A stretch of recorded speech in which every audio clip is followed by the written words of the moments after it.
네, 계속해서 포항에서 전해드리겠습니다. 경북 동해안적은 오늘 대체로 흐리고 내일 새벽에 비가 조금 내리겠습니다. 오늘 아침 최저 기온은 경주시 포항 14도를 기록했고 낮 최고 기온은 22, 3도 분포로 어제와 비슷하겠습니다. 참나무, 꽃가루가 날리기 시작하면서 꽃가루 위험 지수는 높음 단계까지 오르겠습니다.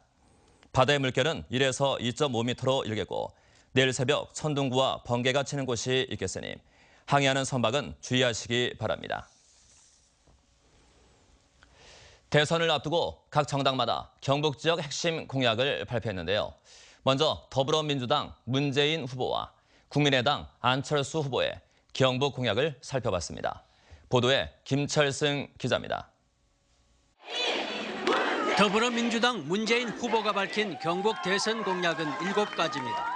동해안 신재생 에너지 클러스터 조성과 경주 지진 방제 대책 마련, 철강산업 경쟁력 강화, 과일 학교급식 제공 등입니다.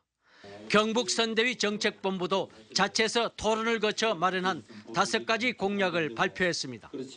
국립치매 전문병원 북부지역 유치와 경주권의 재난안전 클러스터 조성, 포항의 가속기 기반 신약 클러스터 조성 등입니다.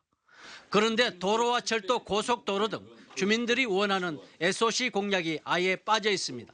SOC 산업 부분만큼은 철저한 좀 검증이 필요하고 예산 비용이 많이 드는 사안들이어서 실현 가능한 공약으로 저희들이 발표를 해야 되기 때문에 충분한 검토 이후에 국민의당 안철수 후보도 일찌감치 선거 공약서를 통해 경북 공약 5가지를 밝혔습니다. 동해안 에너지 클러스터와 원전 안전센터 설치, 4세대 방서강 가속기 중심의 의료산업 육성, 그리고 환동의 해양 관광 허브 육성 등입니다. 그런데 큰 제목만 적혀 있고 세부적인 내용이 없어 무엇을 하려는지 알기 어렵습니다.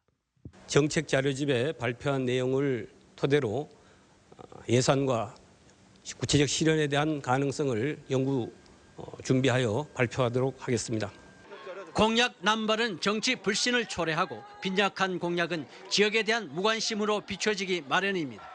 남은 선거 기간 검증을 거친 지역 현안 사업이 최대한 후보의 공약으로 반영되길 유권자들은 기대하고 있습니다. MBC 뉴스 김철승입니다.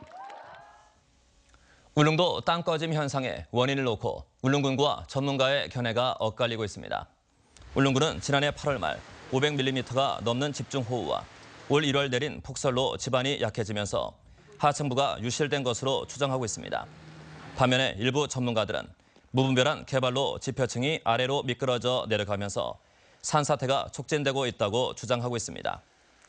울릉군은 이달 중으로 정밀 안전진단 용역에 착수하는 한편 배수공을 설치해 지반의 고인물을 빼내기로 했습니다. 농촌진흥청이 과수 개화기와 채소 옮겨 심기 철을 맞아 저온 피해에 대비해 줄 것을 농가에 당부했습니다.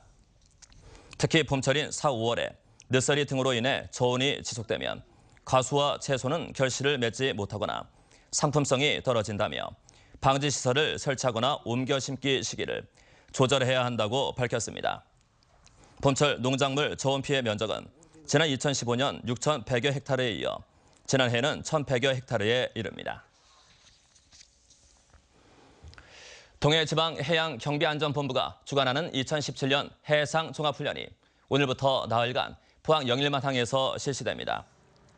이번 훈련에는 함정 5척과 고속단정 2척이 참가해 인명구조 등 8개 분야에 대해 강도 높은 훈련을 실시합니다. 특히 훈련 사흘째인 오는 27일에는 호미곶 동쪽 30km 해상에서 주야간 해상사격 훈련을 할 예정이어서 인근을 지나는 선박은 각별한 주의가 필요합니다. 경북 사회복지공동모금회는 다음 달 12일까지 도내 소규모 복지시설과 기관의 신청을 받아 현장 심사 등을 거쳐 한 곳당 500만 원까지 재정을 지원합니다.